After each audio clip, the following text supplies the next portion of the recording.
Hello hello hello बेटा, good evening all of you. Good evening. आ जाइए सभी फटाफट से, आप लोग की क्लास स्टार्ट हो चुकी है बेटा। आज हमारा चैप्टर 1 फिजिक्स का ये लास्ट लेक्चर है, ठीक है। आज हमारा फिजिक्स का चैप्टर 1 आवेश और वैद्युत क्षेत्र का ये लास्ट लेक्चर है, जिसमें हम माइंड मैप डिस्कस करने वाले हैं। और एक आखिरी क्वेश्चन मैं आपको बताने वाली हूँ, जो कि है आवेशों के अध्यारोपण का सिद्धांत, ठीक है। आवेशों के अध्यारोपण का सिद्धांत, principle of superposition of charge, ठीक है, ये हम करने वाले हैं। तो जल्दी से जुड़ जाओ, कौन कौन अवेलेबल है, कौन कौन आ चुका है, अटेंडेंस लगाओ फटाफट से। प्रेजेंट मैम, यस मैम, आ गए, कुछ तो लिखिए जिससे कि मुझे पता चले कि आप आ चुके हो। हाँ, और मेरी आवाज वगैरह सब कुछ क्लियर है ना, ओके है ना, मैं आगे बढ़ जाऊं। चलिए शुरू करते हैं आज का लेक्चर, फर्स्ट चैप्टर का लास्ट लेक्चर। कल से हम स्टार्ट कर देंगे चैप्टर नंबर 2, ठीक है। चैप्टर 2 हमारा कल से स्टार्ट हो जाएगा, जिसमें कल तो हम पहले बेसिक समझेंगे और उसके बाद आगे बढ़ जाएंगे। डन, ठीक है। चलिए शुरू करते हैं, है ना, शुरुआत करते हैं। चैप्टर 1 जो था, चैप्टर 1 जो था बेटा, ये इसे स्किप करो। मैंने सर को बोला भी था कि सर आप पेज नंबर आगे के से लेके आइएगा। सर पूरा ही पीछे करके लेके आ गए, कोई बात नहीं, यहाँ से चलते हैं, ठीक है। चलो, चैप्टर 1 जो था बेटा, आवेश और विद्युत क्षेत्र। आवेश और विद्युत क्षेत्र, याद रखिएगा इसकी शुरुआत हुई है काय से? आवेश से। काय से बेटा? आवेश से। अब आवेश क्या है? आवेश एक प्रकार की ऊर्जा है जिसका काम है हल्की वस्तु को अपनी ओर आकर्षित करना। हल्की वस्तु को अपनी ओर आकर्षित करना, ठीक है। ये मैं आपको पढ़ा चुकी हूँ, ये सब हम पढ़ चुके हैं, है ना। गुड इवनिंग बेटा अनामिका, है ना, आई थिंक ये अनामिका ही है, मुझे बता देना। यस मैम, मैं ही हूँ। ये अनमोल वाली आईडी से जहाँ तक मुझे पता है कल अनामिका ही पढ़ाई। चलिए, हल्की वस्तु को अपनी ओर आकर्षित करना। अब आपने आवेश में एक और चीज पढ़ी है बेटा, आवेश जो है, मूल आवेश या इलेक्ट्रॉनिक आवेश का जो न्यूनतम मान है, मूल या इलेक्ट्रॉनिक आवेश का जो न्यूनतम संभव मान है, न्यूनतम मान, इलेक्ट्रॉनिक आवेश का न्यूनतम मान जो ज्ञात है, वो होता है कितना? 1.6 इंटू 10⁻⁻19 कूलाम। एक और बात आपको याद रखनी है, आवेश एक अदिश राशि है। आवेश एक कैसी राशि है? अदिश राशि है। इसका मात्रक होता है कूलाम। का मात्रक जो होता है वो होता है कूलाम। ये आपने आवेश के बारे में समझा था, ठीक है, ओके, ठीक है बेटा। चलो, ये आवेश के बारे में आपने समझा। अब एक और बात आवेश में जो आपको सीखने को मिली वो ये कि भैया आवेश का जो विमीय सूत्र है, the dimensional formula of charge, यानी कि विमीय सूत्र वो होता है बच्चा धारा इंटू समय से AT। फिर इसे समझने के बाद हम आए थे आवेश के क्वांटमीकरण पे। ये आपको पढ़ना ही पढ़ना है। आवेश का क्वांटमीकरण क्या होता है ये आपको पढ़ना है। लेक्चर 1 में ये मैंने बहुत अच्छे से आपको समझाया है, जिसका मैं सिर्फ सूत्र रिवाइंड करवाऊंगी। आवेश के क्वांटमीकरण का सूत्र होता है, कुल आवेश जो होता है वो मूल आवेश का पूर्ण गुणज होता है, यानी कि Q बराबर होता है Ne, जहाँ पे N का मान number of electron, number of proton से कुछ भी हो सकता है, 1 2 3 4 5 6 तक, लेकिन N का मान कभी भी 1.2, 1/2 √3 ऐसे नहीं हो सकता, ऐसे नहीं हो सकता। कल हम न्यू चैप्टर स्टार्ट करेंगे, सभी लोग पेड बैच ले लीजिए। कल से सिर्फ पेड वाले बच्चे ही लाइव क्लास देख पाएंगे, जो बाद में जुड़ेंगे उन्हें ये लाइव क्लास दिखाई नहीं देगी, ये अनलिस्टेड होगी, ये सिर्फ उन्हीं बच्चों को दिखाई देगी जिन लोगों ने पेड बैच का सब्सक्रिप्शन लेके रखा है। Q बराबर Ne में Q का मान चाहिए, N का मान आपको दिया हुआ रहेगा और E जो है E का मान ये है। 1.6 इंटू 10⁻⁻19 कूलाम। ये आवेश के क्वांटमीकरण का फॉर्मूला जो मैंने आपको बहुत अच्छे से समझाया। अब इस चैप्टर में आगे जब आप बढ़े बेटा तो आगे आपको कुछ सूत्र निकालने को मिले, जैसे कि बिंदु आवेश के लिए तीव्रता, मोस्ट इंपॉर्टेंट क्वेश्चन। बिंदु आवेश के लिए क्या निकालनी है? विद्युत क्षेत्र की तीव्रता। मैं सिर्फ ये लास्ट लेक्चर, मैंने कल बोला था कि बेटा आज हम रिकैप जैसा कर लेंगे और फिर इसके बाद आगे बढ़ जाएंगे, क्योंकि आज अगर ये लेक्चर नहीं होता तो आज ही से ही आपका चैप्टर 2 स्टार्ट हो जाता, और हमने सोचा कि क्यों ना तीनों ही सब्जेक्ट में एक साथ हम चैप्टर 2 स्टार्ट करें। तीनों ही सब्जेक्ट में एक साथ हम बिंदु आवेश के लिए विद्युत क्षेत्र की तीव्रता जो होती है E बराबर होता है 1/4 pi epsilon not Q upon R square, जो आपने निकाला है S। ठीक है, ये काय का सूत्र है बेटा? बिंदु आवेश, पॉइंट चार्ज, कहीं पर कोई बिंदु आवेश रखा हुआ है, इससे कुछ दूरी R दूरी पर हम बिंदु P की कल्पना करेंगे और यहीं पर आपने विद्युत क्षेत्र ज्ञात करनी है, यही। ठीक है, इसी से मैंने बहुत अच्छे से आपको समझाया है। ठीक है, बिंदु आवेश के लिए विद्युत क्षेत्र की तीव्रता हो जाए तो इसके पहले आपने बहुत ही प्यार से, बहुत ही अच्छे से पढ़ा था क्या? कूलाम का नियम। कूलाम का नियम। कूलाम सर का कहना था कि किन्हीं दो बिंदु आवेशों के बीच लगने वाला आकर्षण या प्रतिकर्षण बल जो है वो आवेशों के गुणनफल के समानुपाती, दूरी के वर्ग के व्युत्क्रमानुपाती होता है और इस बल का मात्रक होता है न्यूटन। ये किसका नियम है? कूलाम का नियम। ठीक है, ये किसका नियम है? कूलाम का नियम। और इसी कूलाम के नियम की हेल्प हम अभी लेंगे आवेशों के अध्यारोपण के सिद्धांत को निकालने में। ठीक है, इसी कूलाम के नियम की हेल्प हम अभी लेंगे आवेश के अध्यारोपण के सिद्धांत की व्युत्पत्ति करने में। डन? समझ आ गया? अब जब कूलाम का नियम भी आ गया तो जो तीसरा प्रश्न है इसी में वो है बेटा द्विध्रुव पर आरोपित बल आघूर्ण का सूत्र। द्विध्रुव पर आरोपित बल आघूर्ण टाउ होता है, जो कि द्विध्रुव आघूर्ण तीव्रता और ज्या के गुण बराबर होता है। ज्या के गुणनफल के बराबर रो ई साइन थीटा होता है। फिर आपने निकाला था कार्य का सूत्र। कार्य का सूत्र, और कार्य का सूत्र किस पर? द्विध्रुव पर आरोपित कार्य का सूत्र, जो कि निकला था W बराबर रो ई 1 माइनस कॉस थीटा। ये कार्य का सूत्र है। फिर जो आपको पढ़ना है बेटा वो है कार्य से ही रिलेटेड ऊर्जा का सूत्र, और ऊर्जा का सूत्र है U बराबर माइनस का रो ई कॉस थीटा। आपको ऐसे अलग से चार्ट बना के लिख के रखना है कि हमने इस चैप्टर में क्या क्या पढ़ लिया और हमें आगे क्या क्या पढ़ना है। बिंदु आवेश के लिए विद्युत क्षेत्र की तीव्रता इंटेंसिटी का फॉर्मूला होता है E बराबर 1/4 पाई एप्सिलॉन नॉट, आवेश है Q बटे में R स्क्वायर, जो कि परीक्षण आवेश है, इस आवेश की दूरी होती है। कूलाम का नियम बहुत अच्छे से हमने समझा है कि बल जो होता है वो आवेशों के परिमाणों के गुणनफल के समानुपाती होता है, इसे हटाकर ये नियतांक आया है। दूरी के वर्ग के व्युत्क्रमानुपाती होता है, इसे हटाओगे ये समानुपाती या व्युत्क्रमानुपाती की जगह पे आता है नियतांक 1/4 pi epsilon not. Good evening बेटा हिमांशी। नेक्स्ट, बल आघूर्ण यानी कि टाउ का सूत्र ये रहा, कार्य का ये रहा और ऊर्जा का ये रहा। जब ये सब हो गए तो हमने बहुत अच्छे से समझी है विद्युत द्विध्रुव की अक्षीय स्थिति। ठीक है, किसकी बेटा? विद्युत द्विध्रुव यानी कि डाइपोल की अक्षीय स्थिति, एक्सियल कंडीशन। अब अक्षीय स्थिति क्या बला है? तो आपको उसके अक्ष पर तीव्रता निकालनी थी, और अक्ष पर तीव्रता E बराबर आपने निकाला था 1/4 pi epsilon not 2 rho upon R cube newton प्रति ग्राम। जितने अच्छे से फॉर्मूलों को दिमाग में बिठा लोगे प्रैक्टिस कर करके, उतने अच्छे से आपको इनसे रिलेटेड न्यूमेरिकल क्वेश्चन बन जाएंगे।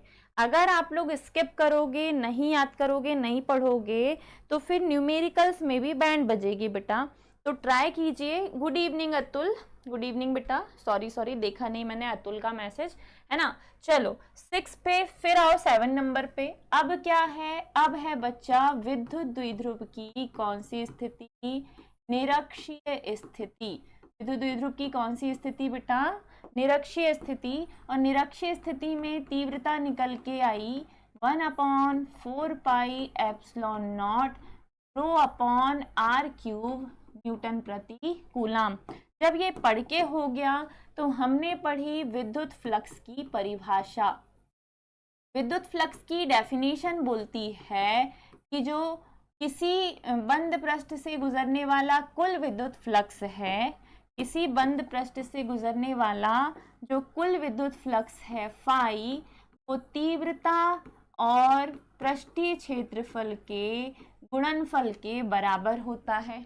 ये फ्लक्स का फॉर्मूला था, ठीक है। ये किसका फॉर्मूला था बेटा, फ्लक्स का फॉर्मूला था। और जब इसी फ्लक्स को डिटेल में निकाला तो आपने पढ़ा गॉस प्रमेय, और गॉस प्रमेय ने आपको सिखाया कि कैसे आप फ्लक्स यानी कि फाई, आवेश और एप्सिलॉन नॉट के अनुपात को निकाल सकते हो। तब जो फ्लक्स होता है वो बंद पृष्ठ के अंदर उपस्थित आवेश का 1/एप्सिलॉन नॉट गुना होता है। ये आपने पढ़ा है किसमें, फ्लक्स की परिभाषा में। क्लियर, यहां तक रिवाइंड हो गए सारे फॉर्मूले। जब ये सब पढ़ के हो गए, गॉस थ्योरम हो गया, तो आपने पढ़े बच्चा गॉस प्रमेय के अनुप्रयोग। आपने पढ़े हैं गॉस प्रमेय के अनुप्रयोग। याद रखिएगा गॉस प्रमेय के अनुप्रयोग जितने भी क्वेश्चन मैंने आपको करवाए सारे, पहला प्रश्न आपने पढ़ा था अनंत लंबाई के रेखीय चालक के लिए तीव्रता।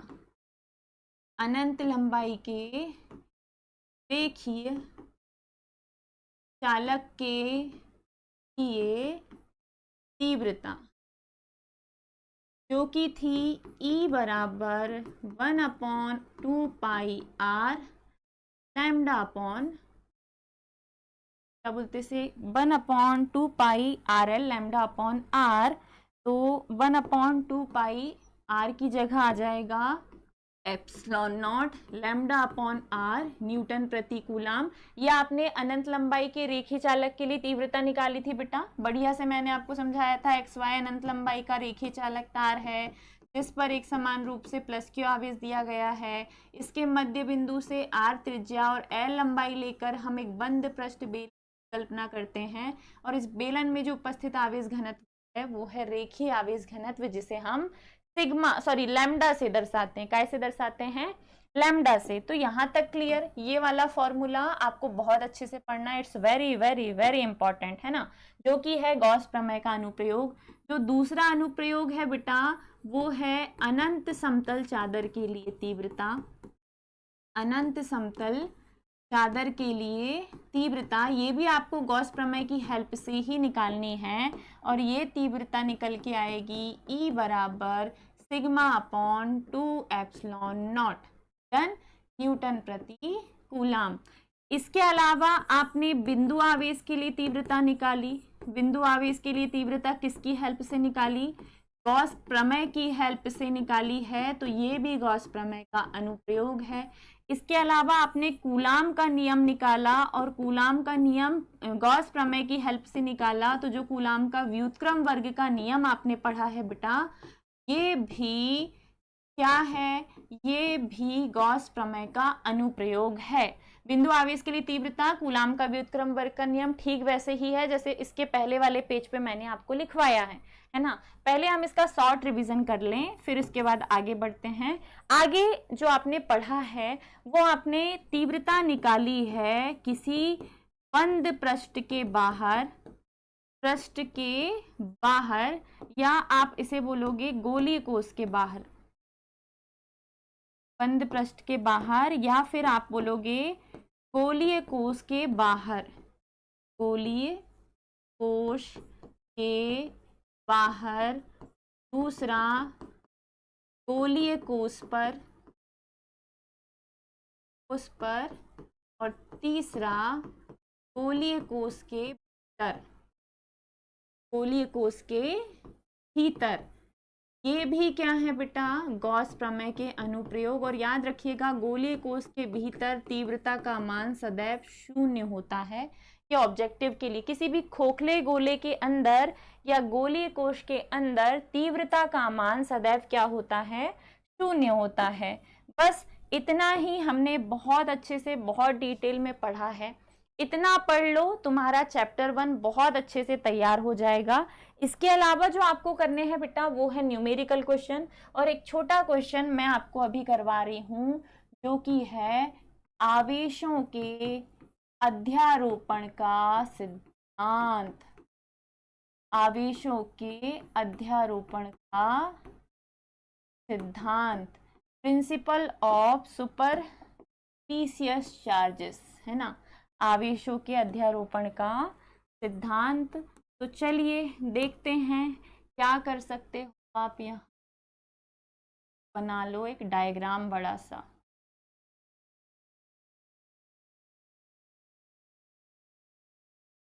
डन।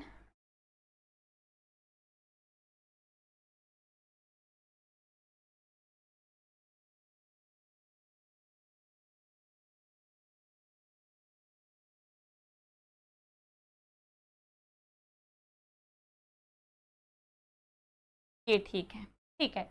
ये आपके पास एक डायग्राम हम बना रहे हैं, ध्यान से देखिएगा। आवेशों के अध्यारोपण का सिद्धांत हमें समझना है बेटा। क्या समझना है? आवेशों के अध्यारोपण का सिद्धांत। इस सिद्धांत में आपको पता चलेगा कि अगर कहीं पर कोई दो आवेश रखे हैं तो इनके बीच लगने वाला बल आपने आसानी से निकाल लिया था कूलाम के नियम से। किन्हीं भी दो बिंदु आवेशों के बीच लगने वाला बल आप आसानी से निकाल चुके हो, किससे? कूलाम के नियम से। लेकिन अगर कहीं पर बहुत सारे आवेश रखे हैं, लेकिन अगर कहीं पर बहुत सारे आवेश रखे हैं, बहुत सारे मतलब 3 4 5 6 आवेश अगर रखे हुए हैं, तो इन पर अगर एक दूसरे के कारण जो बल लगेगा तो उस बल का परिमाण आप कैसे निकालोगे, है ना। डेफिनेशन बोलती है कि किसी आवेश पर अनेक अन्य आवेशों के कारण, किसी आवेश पर अनेक अन्य आवेशों, इंपॉर्टेंट क्वेश्चन है बेटा, क्वार्टरली में इससे क्वेश्चन आपको देखने को मिलेगा अभी। अन्य आवेश ऊपर, अनेक अन्य आवेशों के कारण, अनेक अन्य आवेशों के कारण लगने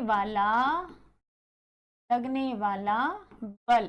ठीक है, किसी आवेश पर अनेक अन्य आवेशों के कारण लगने वाला परिणामी बल प्रत्येक अन्य आवेश द्वारा,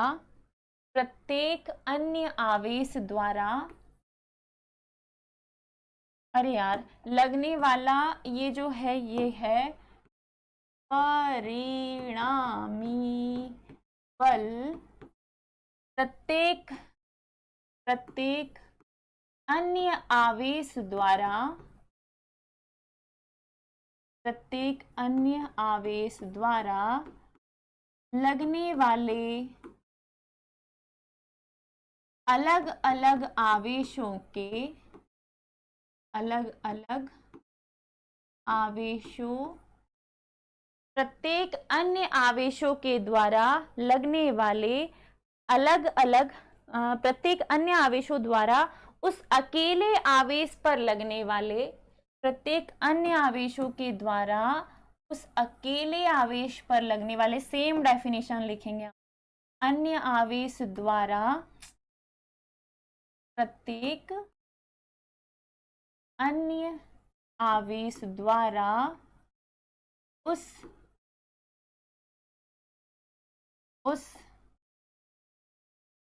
अकेले आवेश पर लगने वाले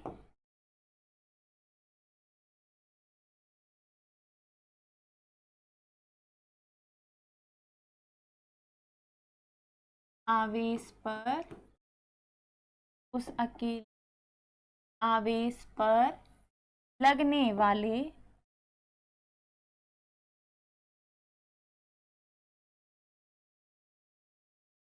आवेश पर लगने वाले, ध्यान से डेफिनेशन इसकी बहुत ज्यादा मतलब ऐसी है कि आपको इजीली समझ में ना आए बेटा, तो ध्यान से देखिएगा। अध्यारोपण का सिद्धांत बोलता है कि किसी आवेश पर अनेक अन्य आवेशों के कारण लगने वाला परिणामी बल प्रत्येक अन्य आवेश द्वारा उस अकेले आवेश पर लगने वाले बलों के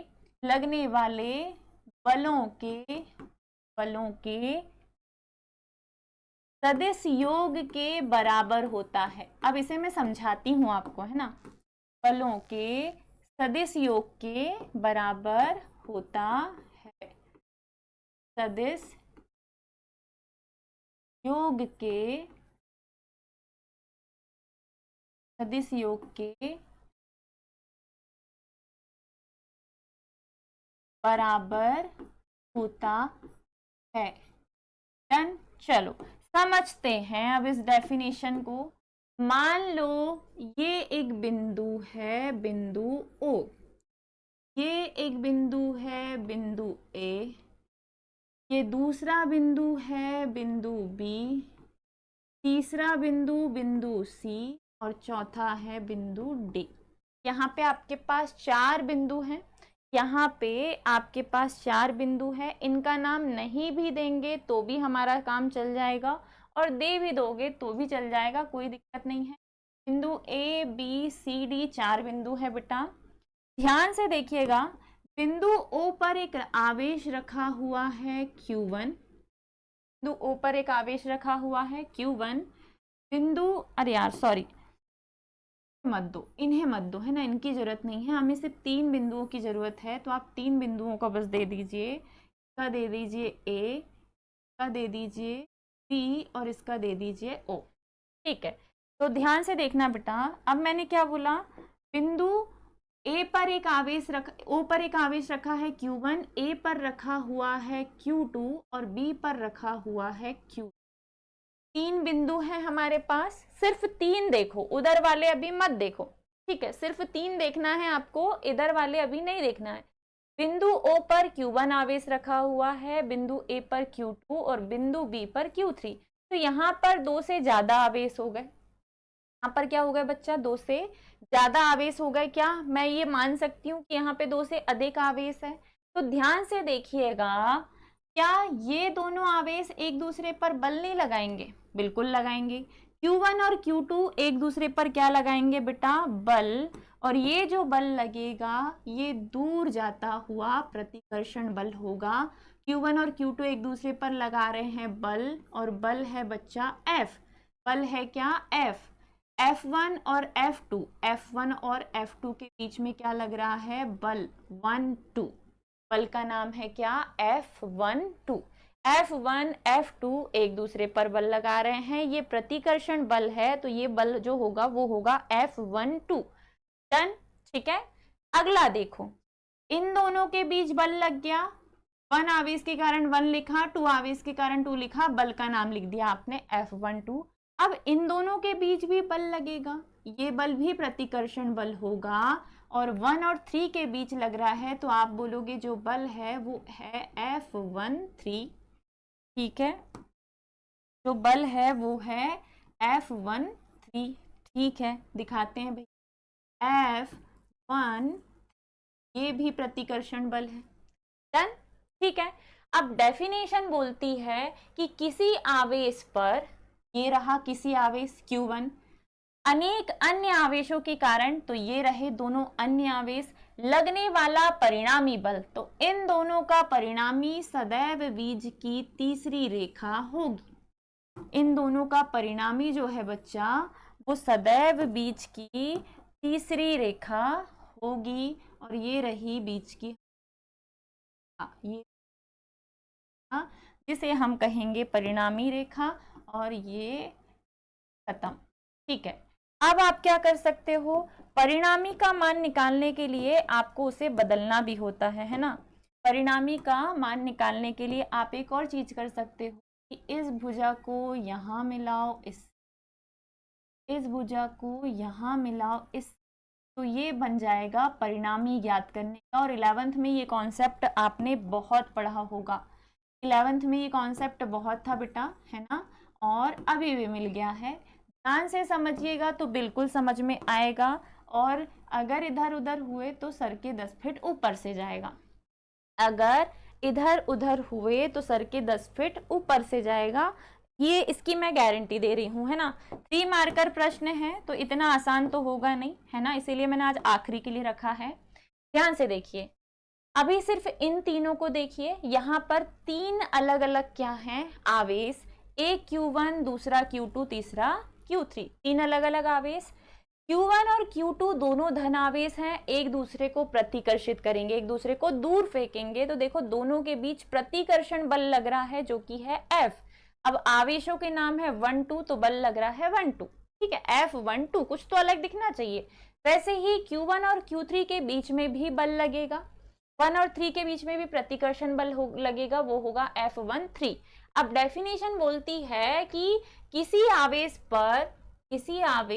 पर तो ये रहा कोई आवेश भैया Q1, अनेक अन्य आवेशों के कारण, तो ये रहे Q1, Q2, Q3 अनेक अन्य आवेश, इनके कारण लगने वाला परिणामी बल, तो इन दोनों के कारण जो बल लगेगा वो है F1 3, F1 2। इन दोनों बलों का परिणामी बीच की तीसरी रेखा होगा और यही होगा बल F।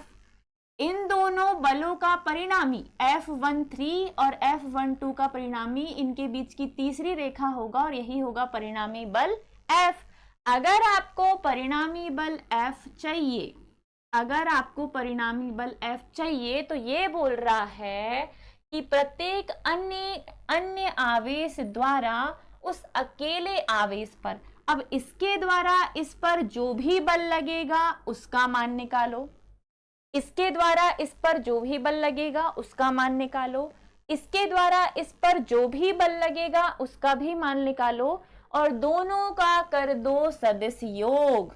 मैं कह रही हूं पहला बल F12 लग रहा है, दूसरा बल F13 लग रहा है, और ज्यादा अगर यहाँ और भी दूसरे आवेश होते तो F14, F15 ऐसे भी लग सकता था, Q1, Q2, Q3, Q4, इतने सारे आवेश। मैंने ये बोला अगर यहाँ Q1 रखा है, यहाँ Q2, यहाँ Q3, यहाँ Q4, यहाँ Q5, सब इस पर बल लगा रहे भैया, तो इसके द्वारा क्या बोलते से 1 2 के द्वारा लगने वाला बल है F1 2, इनके द्वारा लगने वाला बल है F1 3, इनके द्वारा होगा F1 4, इनके द्वारा होगा F1 5। जब सभी बलों का आप योग करोगे, सदिश योग करोगे, तो जितना भी मान प्राप्त होगा वही होगा इस अकेले आवेश पर लगने वाला परिणामी बल F। समझ आया? धीरे से ध्यान से सुनिएगा, वेरी वेरी इंपॉर्टेंट प्रश्न। ये प्रश्न बोल रहा है कि अगर कहीं पर कोई अकेला आवेश है और उसके चारों ओर आवेश का पूरा समुदाय है, किसी आवेश पर, ये रहा किसी आवेश, अनेक अन्य आवेशों के कारण, तो ये रहे बेटा, ये रहे अनेक अन्य आवेश, ये रहे अनेक अन्य आवेश। हमने डायग्राम में केवल 2 अनेक आवेश लिए हैं, यहां मैंने 4 मान लिए हैं, ठीक है। अनेक अन्य आवेशों के कारण लगने वाला परिणामी बल, ये रहा परिणामी बल, F को क्या बोलेंगे हम, परिणामी बल, लगने वाला परिणामी बल प्रत्येक अन्य आवेश द्वारा उस अकेले आवेश पर, प्रत्येक अन्य आवेश द्वारा उस अकेले आवेश पर लगने वाले बलों के, तो इनके द्वारा अलग अलग जो भी बल लग रहे हैं उन बलों के सदिश योग के बराबर होता है परिणामी बल। क्या दिक्कत समझ में आया? जल्दी से कमेंट करके बताओ, क्या आप लोगों को ये डेफिनेशन रट्टा माननी है, डेफिनेशन समझना है? बहुत आसान है, बस थोड़ा सा याद करना पड़ेगा कि अगर कहीं पर कोई एक आवेश रखा है और उसके चारों ओर ढेर सारे आवेश हैं, तो वो जो ढेर सारे आवेश उस अकेले आवेश पर बल लगाएंगे चारों तरफ से, ठीक है, चारों तरफ से उस पर क्या लगाएंगे, बल।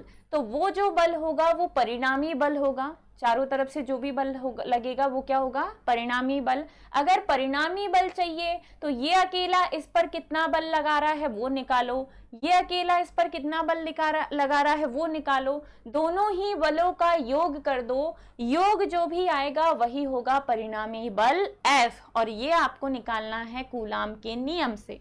डन, ये आपको निकालना है कूलाम के नियम से। ध्यान से बेटा, तो चलिए करते हैं। देखिए यहां से यहां तक का जो डिस्टेंस है वो है r। अगर आपने बल 12 माना है तो दूरी 21 मान लीजिए, और इसी दूरी का एकांक मान होगा r21। ठीक है, यहां से यहां तक q1 और q3 के बीच की दूरी आप मान सकते हैं r31, और इसी दूरी का एकांक मान होगा, ऊपर एकांक सदिश का सिंबल लगा दो, है ना, r31 एकांक सदिश का क्या लगा दो, सिंबल लगा दो, और ये दर्शाओ कि भैया इनके द्वारा बल प्रतिकर्षण बल लग रहा है, इसके द्वारा भी बल कौन सा बल लग रहा है, प्रतिकर्षण बल, और हमें सभी बलों का क्या निकालना है, सदिश योग। अब आप देखो अलग अलग Q2 के कारण आवेश Q1 पर लगने वाला बल किससे निकालोगे आप, कूलाम के नियम से, कूलाम के नियम से, या आप बोल सकते हो बिंदु A और O के बीच में लगने वाला बल, A और O के बीच में लगने वाला बल, बल हो जाएगा बेटा F, बल हो जाएगा F।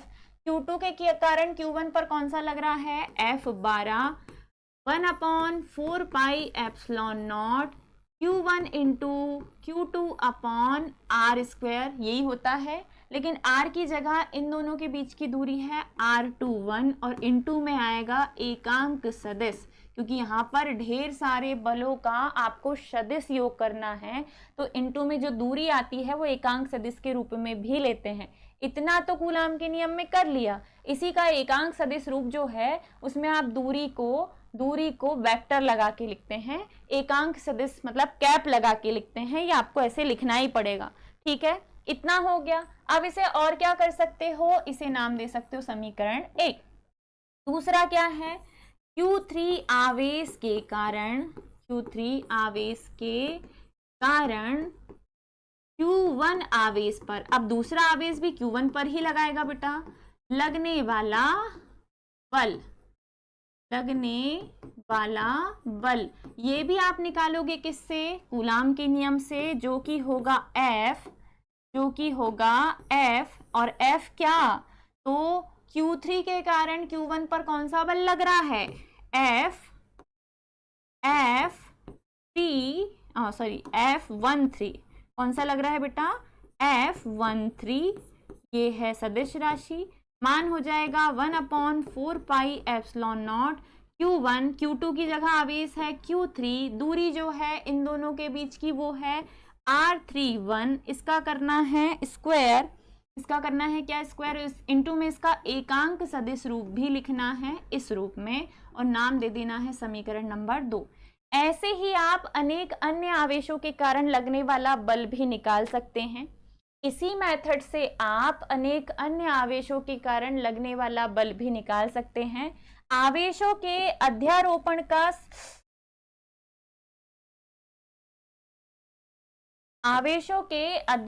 का सिद्धांत बोलता है, कि किसी आवेश पर अनेक अन्य आवेशों के कारण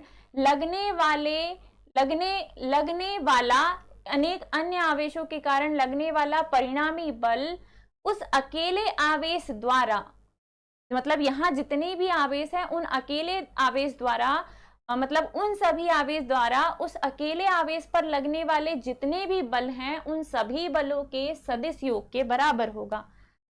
किसी आवेश द्वारा, ठीक है, ये रहा आवेश, ये रहा आवेश, ये रहा आवेश, यहाँ पर ढेर सारे आवेश हैं, एक आवेश पर ये बल लगाएंगे, तो पहले ये दोनों मिलकर इकट्ठा इस पर जो भी बल लगा रहे हैं, अगर वो चाहिए तो अकेला इस पर कितना बल लगा रहा है, ये अकेला इस पर कितना बल लगा रहा है, उन दोनों का कर दो योग तो आपको अगला आवेश मिल जाएगा। ठीक है, अगला आवेश मिल जाएगा। डन बेटा। अब जब ये मान निकल गए तो आप बोलोगे बिंदु Q1 आवेश पर लगने वाला परिणामी बल, Q1 आवेश पर लगने वाला परिणामी बल। और अगर आपको परिणामी बल चाहिए तो आप लिखेंगे समीकरण 1 व 2 से। समीकरण 1 और 2 से निकालो। कैसे निकाल सकते हो? परिणामी बल चाहिए तो F12 और F21 का योग करना पड़ेगा, और ऐसे ही बाकियों का भी योग कर सकते हो अगर ज्यादा हुआ आवेश तो। F12 का मान है 1/4 pi epsilon not Q1 into Q2 upon R। 12 है इसीलिए 21 का स्क्वायर इंटू R 21 कैप, बीच में क्या है प्लस। F21 का मान है 1/4 pi epsilon not Q1 into Q3 के बटे में R31 का स्क्वायर, R31 के ऊपर भी कैप प्लस। ऐसे ही अलग अलग आवेशों के कारण लगने वाला बल निकाल सकते हैं, लेकिन हमने यहाँ सिर्फ 2 लिए हैं। अब इन सब में जो कॉमन निकल सकता है उसे कॉमन निकाल लो। Q1 इधर भी है, Q1 इधर भी है, 1/4 pi epsilon not, 1/4 pi epsilon not, बाकी कुछ कॉमन आएगा नहीं, तो 1/4 पाई एप्सिलॉन नॉट और क्या आ गया कॉमन, Q1 आ गया कॉमन। तो समीशन के अंदर जो बचा है वो क्या है? समीशन के अंदर जो बचा है वो क्या है बेटा? समीशन के अंदर क्या बचा हुआ है? ऊपर बचा हुआ है Q, ऊपर बचा हुआ है Q, Q2, Q3, Q4, तो यहाँ पे QI ले लीजिए। QI मतलब I का मान 2, 3, 4 कुछ भी हो सकता है। I का मान जो है वो 2 से स्टार्ट होके अनंत तक हो सकता है। I का मान बेटा 2 से स्टार्ट होके अनंत तक हो सकता है, और अनंत को आप यहाँ अनंत ना लिखकर n लिखेंगे। ध्यान से देखना, n लिखेंगे, है ना। चलो बढ़िया, मैं समझाती हूँ यहाँ मैं क्या कर रही हूँ। आपने Q1 दोनों तरफ है, Q1 कॉमन ले लिया, 4 पाई epsilon not, 4 pi epsilon not भी है, लेकिन लंबी श्रृंखला में Q2 Q3 अलग अलग आवेश हैं जो कॉमन नहीं लिए जा सकते, तो सभी का हमें सदिश योग करना है। सदिश योग के लिए हमने लगाया समीशन। समीशन की लिमिट शुरू कहाँ से हुई? तो 1 तो कॉमन निकल गया, शुरू हो गई है 2 से, शुरू हुई है कहाँ से? 2 से। यहाँ पे जो था वो था 2 1, है ना, 2 1, ओके। हाँ, कहाँ से शुरू हुई बेटा? 2 से, तो 2 से शुरू करो, n पे जाके खत्म। Q2, Q3, Q4, Q5 को QI लिख दो। ऐसे ही नीचे R21, R23, R24 है, इसे भी आप RI लिख सकते हो, और इसका क्या करना है स्क्वायर। इनटू में भी RI लिख सकते हो और इस पे लगा दो कैप। ये जो आया है यही है अध्यारोपण के सिद्धांत का सूत्र। आवेशों के, यही आवेशों के अध्यारोपण के सिद्धांत से, अध्यारोपण के सिद्धांत से लगने वाले परिणामी बल का सूत्र है। लगने वाले परिणामी बल F का सूत्र है। किसी अकेले आवेश पर उपस्थित अनेक अन्य आवेशों के कारण लगने वाला परिणामी बल प्रत्येक अन्य आवेश पर लगने वाले बलों के सदिश योग के बराबर होता है। यही है अध्यारोपण का सिद्धांत। जब सूत्र निकल जाए तो उसे सिंपली आप सॉल्व करके ऐसे लिख सकते हैं, और आपका फॉर्मूला आ गया बेटा ना, आपका फॉर्मूला आ गया। एक बार और रिवाइंड कर लेना। 4 पाई एप्सिलॉन नॉट, यहाँ पे क्या था भाई, क्यों हट गया ये? यहाँ पे था R31, यहाँ पे था क्या R31, और इसके ऊपर यहाँ पे भी था R31, क्योंकि तुम लोगों ने अभी नोट डाउन नहीं किया है। हमने इन दोनों का किया है सदिश योग, ये कर दिया योग। योग करने के लिए जो जैसी वैल्यू आई थी समीकरण 1 और 2 से वैसी लिख दी। जो कॉमन निकल सकता है वो कॉमन लिया और बाकी पूरा, क्योंकि ये जितने आवेश रहेंगे उतना आगे बढ़ेगा, इसीलिए हमने इन्हें 2 3 4 5 को आई लिख दिया है कि आई की वैल्यू 2 3 4 5 करके हम जोड़ सकते हैं। इनटू में क्या है 2 1, तो 2 1 और इधर 3 1 ऐसे ही बढ़ते जाएंगे, तो ये भी हमने आई लिख दिया है। और R21 R31 को भी हटा के आई, क्योंकि सभी का क्या करना है सदिश योग, और सदिश योग के लिए लगा दिया है समेशन, और जो कॉमन आया है वो समेशन के बाद ये जो आया है यही परिणामी बल का सूत्र है। नाउ ये हमने अध्यारोपण का सिद्धांत समझ लिया। इसके पहले मैंने आपको पूरे चैप्टर में क्या क्या पढ़ना है वो बता दिया है बेटा। ये सारे क्वेश्चन वो क्वेश्चन है जो पूरे चैप्टर में आपको पढ़ने हैं, साथ में आपको न्यूमेरिकल क्वेश्चन भी पढ़ने हैं। ये सब हो गए और आज की क्लास हमारी यहाँ हो जाएगी समाप्त, है ना। आज की क्लास हमारी यहाँ हो जाएगी समाप्त। थोड़े ही समय में, थोड़े ही देर में सर आके क्लास लेंगे, तो समझ आ रहा है नहीं आ रहा। आज का थोड़ा सा जो कॉन्सेप्ट था वो थोड़ा डिफिकल्ट है बेटा, थोड़ा सा अजीबोगरीब है, तो इतना ज्यादा दिमाग पे जोर मत देना, 2-3 बार समझना, कर करके देखना बनेगा। उसमें बस वैल्यू ही थोड़ी सी अजीब लिखी जाती है, क्योंकि पूरे चैप्टर में वैसा कहीं आपको मिला नहीं है, बाकी सब कुछ आसान है ना। ठीक है, जो नए बच्चे देख रहे होंगे उन्हें हम बता दें कि ये लाइव आखिरी क्लास है हमारी। अब कल से सारी लाइव क्लासेस केवल पेड बच्चों को दिखाई देगी। जो नॉन सब्सक्राइबर हैं, जिन्होंने पेड बैच का सब्सक्रिप्शन नहीं लिया हुआ, जिन्होंने बैच परचेस नहीं किया, उन्हें लाइव क्लास की लिंक नहीं जाएगी, वो अनलिस्टेड होगी। केवल और केवल उन्हीं बच्चों को दिखाई देगी जिन्होंने पेड सब्सक्रिप्शन लेके रखा है। तो अगर आपके कांटेक्ट में कोई ऐसा स्टूडेंट है जिनने नहीं लिया, जिसे ज़रूरत है, आप उसे सजेस्ट कीजिए। मिनिमम प्राइस है, सामने कांटेक्ट नंबर आ रहा होगा, आप लोग कांटेक्ट कर सकते हैं। बायोलॉजी में भी आज मेरा आखिरी लेक्चर है, चैप्टर को हम खत्म कर देंगे, लेकिन इम्पॉर्टेंट है, बायोलॉजी का लेक्चर बहुत इंपॉर्टेंट है। सब लोग आ जाइएगा क्लास में 8 बजे, ठीक है। अब मैं देखती हूँ सर की क्लास हो सकता है लंबी चले, आज सर को भी आज चैप्टर एंड करना है, उसके बाद मेरी क्लास होगी, तो हो सकता है थोड़ा सा लेट हो जाए बेटा हम क्लास लेने में, लेकिन क्लास होगी जरूर। तो चलिए विदा लेते हैं आपसे। स्वस्थ रहिए, मुस्कुराते रहिए, जुड़े रहिए सरल एकेडमी के साथ, और ऐसे ही अपनी तैयारी को जारी रखिए। बोर्ड एग्जाम में हमें बहुत अच्छा रिजल्ट देना है। बाय बाय बेटा, टेक केयर। अगली क्लास में फिर मुलाकात होगी। राधे राधे।